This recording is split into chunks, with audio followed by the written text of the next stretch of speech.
Hey guys, welcome back to Chintu sir की class. और आप जानते हैं कि हमने एक सीरीज स्टार्ट कर रखी है जिसमें हम कंपटीशन एग्जाम से रिलेटेड जितने भी इंग्लिश ग्रामर के कॉन्सेप्ट्स हैं उनको क्लियर कर रहे हैं। ठीक है, तो इससे पहले हमने बहुत सारे बेसिक्स को क्लियर कर लिया है और टेंसेज में भी हमने इनका इंडेफिनिट जो टेंस होता है, चाहे वो प्रेजेंट का हो, पास्ट का हो या फ्यूचर का हो, वो हमने क्लियर कर लिया है।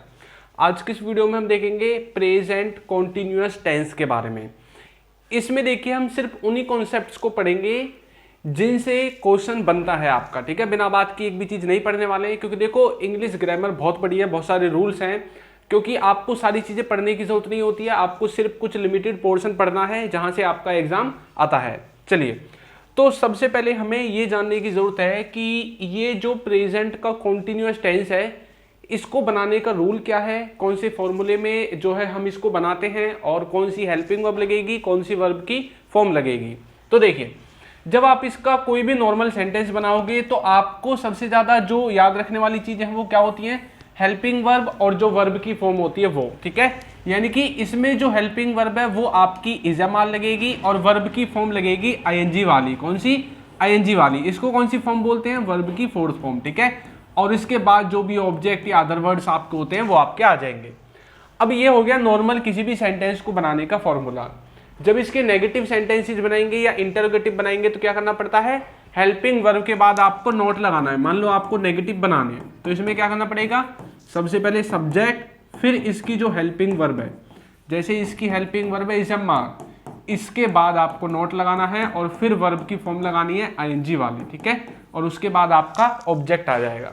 यदि आपको इसी में इंटरोगेटिव सेंटेंसेस बनाने हैं तो हमें कुछ नहीं करना, जो हमारी हेल्पिंग वर्ब है यानी कि जो हमने इज़माल लिखे हैं उनको सबसे आगे लिखो, उसके बाद सब्जेक्ट लिखो, फिर जो ही आपकी वर्ब की फॉर्म है वो आ जाएगी और उसके बाद जो आपका ऑब्जेक्ट है वो आ जाएगा। ठीक है, तो इस तरह से इसका जो सेंटेंस को बनाने के स्ट्रक्चर्स है वो ये हैं। ये चीज़ आपको याद रखनी है। आपको टेंसेज में बिना बात की चीज़ें याद नहीं करनी है। ठीक है, और ना आपको हिंदी बनाने की कोशिश करनी है। कहीं कहीं पर होता है छोटे छोटे सेंटेंसेज में हिंदी बनाने की हमें कई बार जरूरत पड़ जाती है, लेकिन 99% आपको सिर्फ और सिर्फ कॉन्सेप्ट के द्वारा ही जो है एरर देखना है। ठीक है, तो इसमें सबसे जो याद करने वाली चीज़ है वो क्या है कि इसमें हेल्पिंग वर्ब इज़मार है और वर्ब की फॉर्म है आईएनजी वाली। ठीक है, अब जैसे यहाँ पर लिखा हुआ है आई एम वॉचिंग टीवी। ठीक है, आई एम वॉचिंग टीवी। आई क्या है? सब्जेक्ट है। एम क्या है? आपकी हेल्पिंग वर्ब है। वॉचिंग क्या है? यहाँ पे आपकी वर्ब की फॉर्म है। कौन सी फॉर्म है? Fourth form. और टीवी एक तरह से आप अदर वर्ड्स में काउंट कर दोगे। ठीक है, वी आर स्टडिंग मतलब हम पढ़ रहे हैं, और दे आर प्लेइंग क्रिकेट। तो ये देखिए, दे और वी और आई ये सब आपके सब्जेक्ट हैं। इज़मार जो ये है ये आपकी हेल्पिंग वर्ब है, और यहाँ पर प्लेइंग, स्टडिंग और वॉचिंग ये आपकी वर्ब की फॉर्म है। ठीक है, और यहाँ पर ये क्रिकेट हो गया और यहाँ पर टीवी हो गया, इसको आप अदर वर्ड्स में काउंट करोगे। तो ये होता है कॉन्टिन्यूअस टेंस। वैसे यदि इसको हम देखना चाहें तो कॉन्टिन्यूअस टेंस का मतलब होता है कोई भी काम जो कॉन्टिन्यूटी में है, प्रेजेंट में कॉन्टिन्यूटी में है, क्योंकि ये प्रेजेंट कॉन्टिन्यूअस है। अगर ये पास्ट कॉन्टिन्यूअस होता तो मतलब पास्ट में कॉन्टिन्यूटी में होता। अब यहाँ पर इसका मतलब ये है कि हम जिस भी काम के बारे में बात करेंगे वो काम अभी चल रहा होना चाहिए। ठीक है, अभी कॉन्टिन्यूटी में होना चाहिए। ठीक है, तो ऐसी चीज़ों को हम प्रेजेंट के कॉन्टिन्यूअस टेंस के अंदर रखते हैं। अब जैसे एग्जांपल के लिए मैं बोलूं कि आपके घर में कोई ना कोई जो है व्यक्ति कुछ ना कुछ कर ही रहा होगा, है ना। आपका भाई हो सकता है वो पढ़ रहा हो, ठीक है, आपकी मम्मी काम कर रही होगी, और हो सकता है आपके पापा जी फ़ोन चला रहे हो, आपके घर में कोई टीवी भी देख रहा होगा, सो भी रहा हो, ठीक है, इधर उधर भी घूम रहा हो, जैसे घर में घूमते रहते हैं। ठीक, तो ये जितने भी व्यक्ति आपको दिख रहे हैं ना, ये इन कामों को अभी कर रहे हैं, तो इसलिए इन सबको हम किस में बनाएंगे, प्रेजेंट के कॉन्टिन्यूअस टेंस में बनाने वाले हैं। ठीक है, अब देखो यहाँ पर हमें एरर कहाँ पर मिलेगा, या तो वो सब्जेक्ट के हिसाब से आपको ये हेल्पिंग वर्ब जो है इज़मार इसको गलत देगा, या फिर हेल्पिंग वर्ब के हिसाब से जो ये वर्ब की फॉर्म है इसको गलत देगा। ठीक है, और कुछ वर्ब की फॉर्म्स ऐसी होती हैं जिनमें आईएनजी नहीं लगता और वो आपको आईएनजी लगा के देगा। तो ये यहाँ पर आपको एरर जो है मिलने वाले हैं। ठीक, अब एक चीज और है, इसमें से जो आपका एम है, ठीक है, वो आप इस्तेमाल करोगे आई के साथ, उसके बाद आपका बच गया आर। ठीक, और क्या बच गया, इज को आपको इस्तेमाल करना है ही, शी, इट और किसी भी व्यक्ति के नाम के साथ। ठीक है, इसके अलावा अब जो ही, सी, इट को छोड़ के और आई को छोड़ के जो जो बच गया वो आर के साथ हो जाएगा, जैसे यू, वी, दे। ठीक है, ये सभी वर्ड्स आपको इस तरह से सब्जेक्ट और हेल्पिंग वर्ब का कॉम्बिनेशन बनाकर इस्तेमाल करने हैं। चलिए अब यहाँ पर वो आपको वर्ब में फंसा सकता है, ठीक है, वर्ब में आपको फंसा सकता है। अब जैसे यहाँ पर ये वर्ब है, ठीक, अब वर्ब के दो पार्ट हैं, एक तो ये जो वर्ब है स्टेट को भी बताता है किसी की, और ये क्या बताता है, एक्शन के बारे में भी बात करता है। स्टेट का मतलब होता है किसी की अवस्था बताना, ठीक है, और एक्शन का मतलब होता है जो आप फिजिकल रूप से एक्शन करते हैं, कोई भी काम करते हैं, ठीक। अब देखो यहां पर मैंने बोला सी इज ओइंग ए वेस्पा, ठीक है, और इधर मैंने लिखा हुआ है आई एम प्लेइंग क्रिकेट। इन दोनों सेंटेंसेस में एक डिफरेंस है, क्या, यहां पर तो ये दिखाता है कि ये जो लड़की है ये इसको लिए हुए है या इसकी मालिक है, ठीक है। इधर ये क्या दिखा रहा है कि ये जो आपका सब्जेक्ट है ये इस काम को कर रहा है, क्रिकेट खेलने के काम को कर रहा है, यानी कि इधर एक्शन दिखाया गया है और इधर एक्शन की बात नहीं है, इधर स्टेट वर्ब का जो है हमने इस्तेमाल किया है, ठीक है। अब जबकि यहां पर देखो एक सेंटेंस हो रहा है ही इज नोइंग मी, ठीक, और इधर क्या लिखा हुआ है they are going to Manali tonight, ठीक, वे कहां जा रहे हैं, मनाली जा रहे हैं आज की रात को, ठीक। लेकिन यहां पर क्या ऐसा कुछ होता है क्या, नोइंग वगैरह, सी इज नोइंग मी, यदि इसकी हिंदी देखोगे तो इसका मतलब है कि वो मुझे जान रहा है ना, ऐसा कुछ नहीं होता है जान रहा है, या तो वो आपको जानता है या फिर वो आपको नहीं जानता है, यानी कि ही नोज मी यहां पर आना चाहिए, ठीक है, क्या आना चाहिए, ही नोज मी, ये तब आपका सही रहेगा। अब ये जितने भी आपकी स्टेट वर्ब होंगी ना, देखो इधर तो आईएनजी आपकी लगेगी क्योंकि एक्शन वाली वर्ब है। स्टेट वर्ब जो होती है वो प्रेजेंट के सिंपल टेंस में आप बनाते हैं, यानी कि प्रेजेंट इंडेफिनिट में। अब ये स्टेट वर्ब कौन कौन सी है इनको देख लीजिए। स्टेट वर्ब के अंदर आपके ये जितने भी वर्ड्स हैं ये सब आएंगे, ठीक है, और इसके अलावा कुछ एक्सेप्शनल जो होते हैं जैसे कि सी हो गया, हेयर हो गया, ठीक है, ये जो आपको वर्ब्स दिख रही हैं इनमें क्या होता है, कई बार इनमें आईएनजी भी लग जाता है, ठीक है, और जो आप प्रेजेंट इंडेफिनिट पे बनाते हैं वो भी, यानी कि इनमें दोनों काम हो जाते हैं। लेकिन ये जो इधर लिखी हुई है इनमें हमेशा प्रेजेंट इंडेफिनिट टेंस ही आपको लगाना है। कौन सा लगाना है, प्रेजेंट इंडेफिनिट टेंस ही आपको लगाना है, ठीक है। तो चलिए एक एक करके इनके बारे में जानते हैं। आपको देखो इनको याद करना पड़ेगा, इनकी कोई भी ट्रिक नहीं है कि मैं आपको ट्रिक बता दूं और आप इनको दिमाग में घुसा लोगे, नहीं, अच्छे से आपको याद करना है, ठीक है, बार बार लिख कर देखिए तो आपको याद हो जाएंगे। चलिए अब यहीं पर जो है आपको वो फंसा के जो है एक सवाल दे देगा, जैसे कि एक स्टेट वर्ब है हैव, ठीक। अब हैव का मतलब होता है कि आप किसी चीज के मालिक हैं। हैव का इस्तेमाल देखो वैसे तो वर्ब की फॉर्म्स के रूप में भी हम इसको करते हैं, लेकिन अभी हम स्टेट वर्ब की तरह कर रहे हैं, मतलब सिंपल सेंटेंसेस की तरह, यानी कि हम क्या दिखा रहे हैं, पोजीशन को दिखाने की कोशिश करेंगे कि किसी के पास क्या है, कोई मतलब किसी चीज, किसी व्यक्ति के पास क्या चीज है। जैसे मैंने बोला कि मेरे पास ये पेन है तो मैं बोलूंगा आई हैव ए पेन, ठीक है।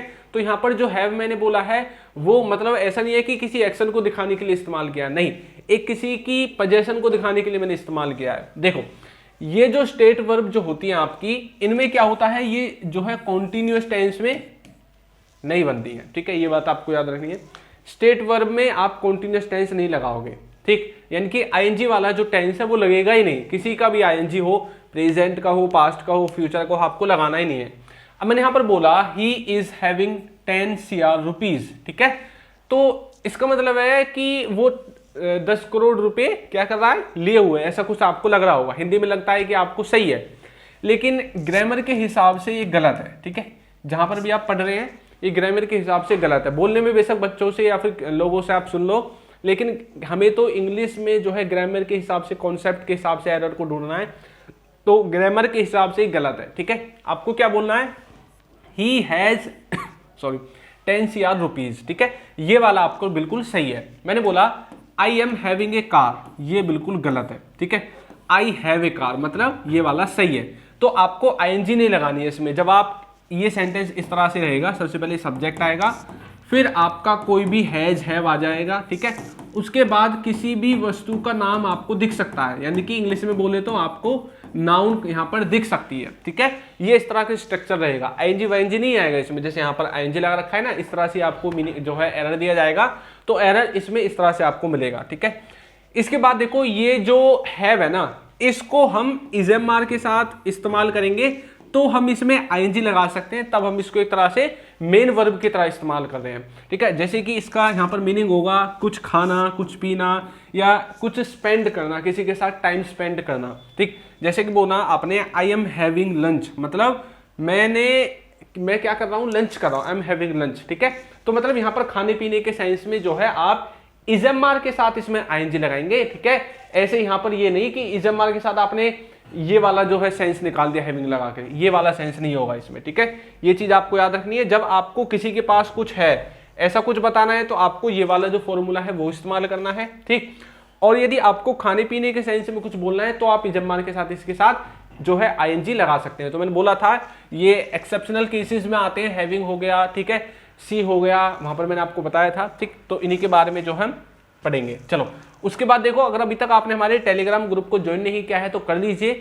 अल्फा स्पोकन इंग्लिश के नाम से हमारा जो टेलीग्राम का ग्रुप है वो आपको मिल जाएगा। ये पीडीएफ वगैरह जो है आपको टेलीग्राम के ग्रुप पर ही देखने को मिलेंगी। ठीक है, बाकी आप हमें फेसबुक और इंस्टाग्राम पर भी फॉलो कर सकते हैं। चलिए आगे बढ़ते हैं।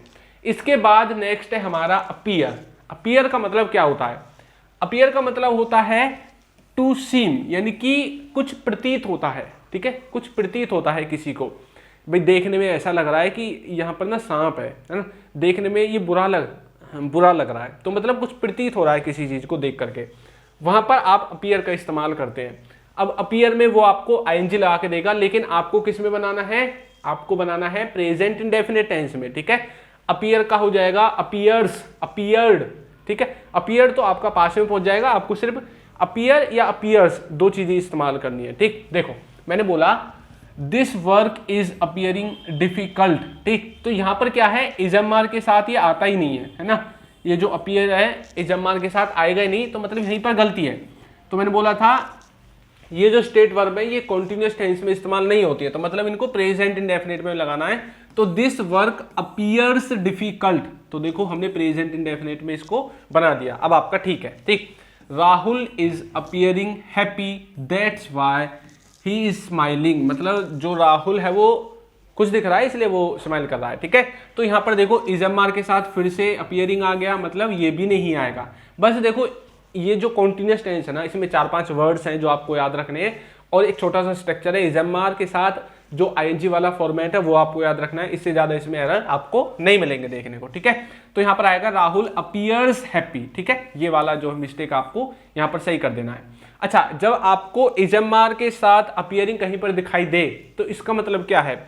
इसका मतलब है टू कम आउट और टू बी पब्लिश्ड, मतलब कोई कहीं पर उपस्थित होगा, टू कम आउट, या फिर कुछ चीज पब्लिश हो रही है, जैसे आपने कोई न्यू बुक लिखी होगी, कोई मैगजीन होगी, या कोई भी पॉपुलर चीजें हैं जो पब्लिश होती हैं। पब्लिश होने के सेंस में जो है हम आईएनजी लगा सकते हैं इजमार के साथ अपीयर में। ठीक है, जैसे कि my new book is appearing next month, तो यहाँ पर ये वाला बिल्कुल सही है। आपको देख लेना है कि कोई चीज पब्लिश तो नहीं हो रही है। ठीक है, ये चीजें हैं जो आपको याद रखनी है। 2-4 बार आप प्रैक्टिस करोगे आपको सारी चीजें याद हो जाएंगी। ठीक, now the new artist is appearing on the stage. ठीक, तो यहाँ पर उपस्थित होने वाले सेंस में, टू कम आउट वाले सेंस में ये जो सेंटेंस है वो लिखा गया है।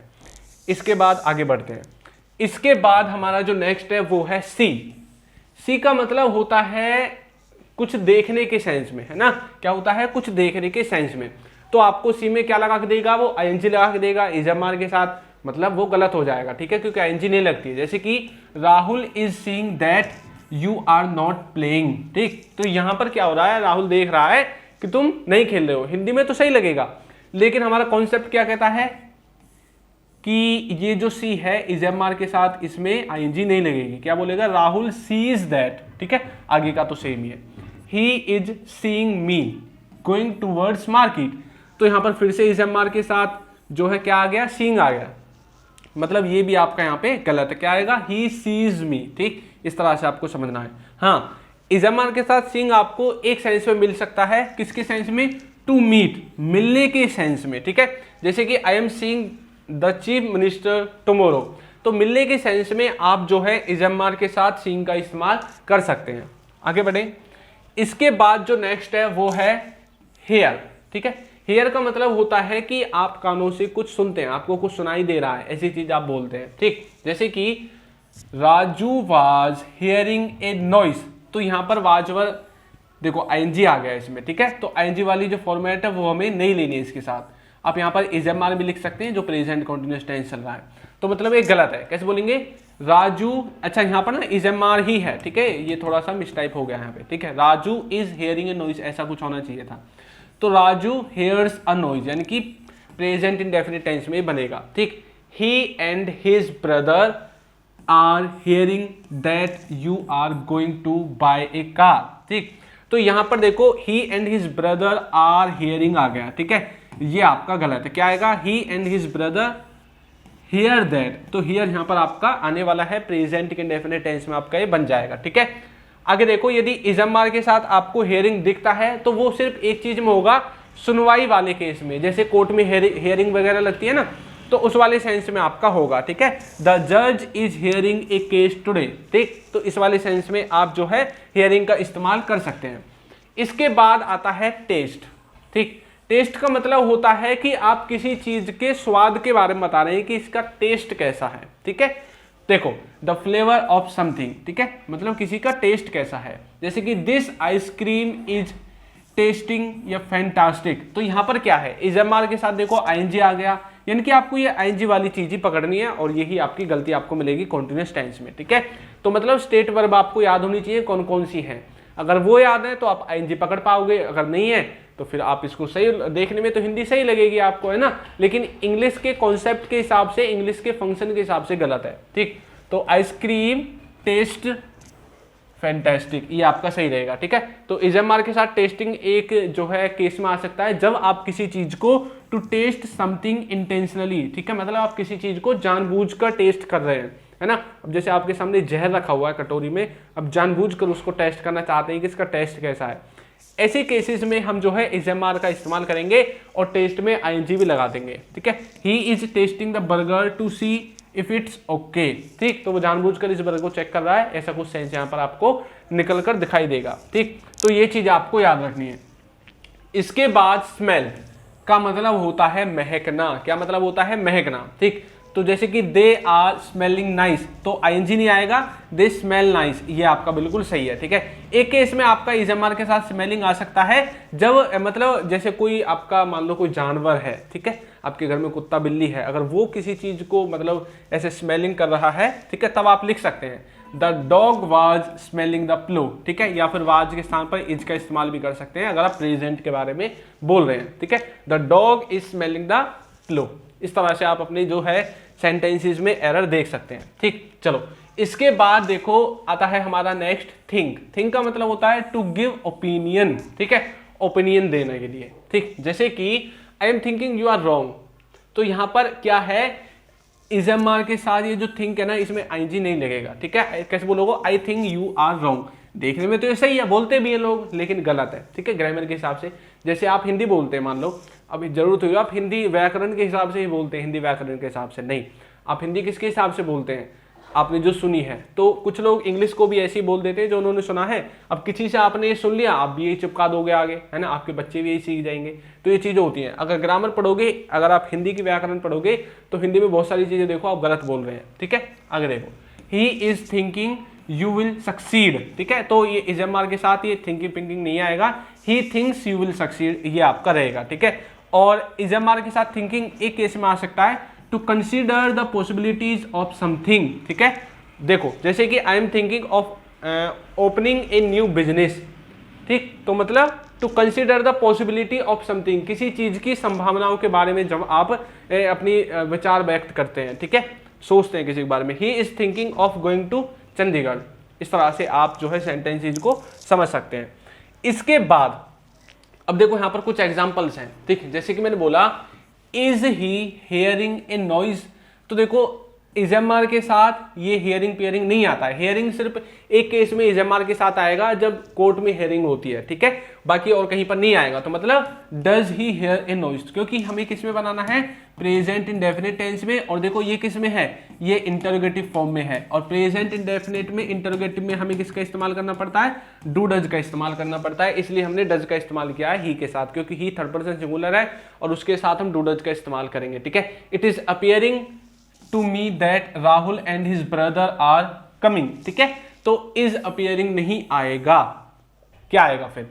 इट अपीयर्स आएगा। It appears to me that Rahul and his brother are coming. ठीक है, आगे देखो, he is a handsome guy but I am not loving him. तो देखो लविंग नहीं आएगा, लविंग तो होता ही नहीं है, लव होता है खाली, जैसे I love you, I love him, ठीक है, आई लव दैट, इस तरह से। तो ही is a handsome guy but, वो मतलब एक अच्छा सुंदर लड़का है, but I do not love him. ठीक, तो इस तरह से आपका क्या आएगा यहाँ पे? लव आएगा। आगे समझ में कैसे आपको उनको डील करना है? चलिए एक बार आप वीडियो को दोबारा देख लेना, आपको अच्छे से समझ में आ जाएगा। बाकी आप हमारा जो ऐप है अल्फा स्पोकन इंग्लिश के नाम से है, इसको भी डाउनलोड कर सकते हैं। ठीक है, और आपको वीडियो कैसी लगी है जरूर बताइएगा, और यदि अभी तक आपने हमारे चैनल को सब्सक्राइब नहीं किया है तो कर दीजिए, वीडियो को लाइक कर दीजिए। और बाकी की वीडियोज आपको हमारे चैनल पर जाना है अल्फा स्पोकन इंग्लिश पर, वहां पर आपको बाकी की जो इसके पार्ट्स हैं आगे के और पीछे के, वो सारी चीजें आपको हमारे चैनल पर मिल जाएंगी। ठीक है, चलिए तो आज की वीडियो में इतना ही, मिलते हैं नेक्स्ट वीडियो में एक नए टॉपिक के साथ। तब तक के लिए सभी बच्चों को थैंक यू।